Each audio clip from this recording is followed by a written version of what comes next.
రామ్ చరణ్ కడప దర్గాను దర్శిస్తే తప్పేంటి అనుకుంటున్నారా? మామూలుగా ఎవరైనా ఏ మతాన్నైనా ఆరాధించవచ్చు. అందులో ఎవరికీ ఎలాంటి అభ్యంతరాలు లేవు. కానీ పవిత్రమైన అయ్యప్ప స్వామి మాల వేసుకుని రామ్ చరణ్ దర్గాను సందర్శించటంపై అయ్యప్ప స్వాములు మండిపడుతున్నారు. మీ పెట్స్ కి గ్రూమింగ్ నుంచి బర్త్డే సెలబ్రేషన్స్ వరకు అన్నింటిలో మంచి ఆఫర్స్ ని మాయా టైల్స్ అండ్ ట్రయల్స్ వారు మీ ముందుకి తీసుకుని వచ్చారు. ఎక్కడో కాదు, మన బాజ్పల్లిలో. Phone number 8985555318. ఇస్లాం మతంలో దర్గా ఓ భాగం. అక్కడ మామూలుగా ఎవరు సందర్శించినా ఎవరికీ ఎలాంటి అభ్యంతరాలు లేవు. కానీ అయ్యప్ప స్వామి మాలలో రామ్ చరణ్ సందర్శించటంపై అయ్యప్ప స్వాములతో పాటు పలు హిందూ సంఘాలు మండిపడుతున్నారు. దర్గా అంటే ఓ సమాధి.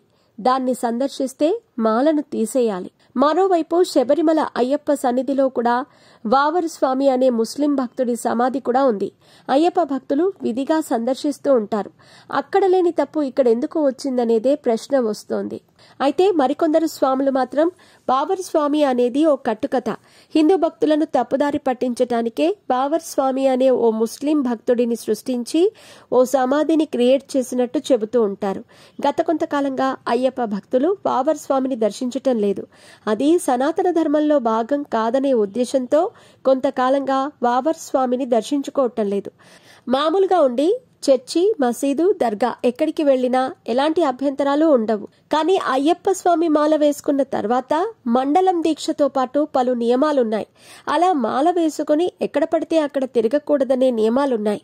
అయ్యప్ప మాలలో దర్గా సందర్శించటంపై రామ్ చరణ్ ఎలాంటి సమాధానం చెబుతాడో చూడాలి మరి.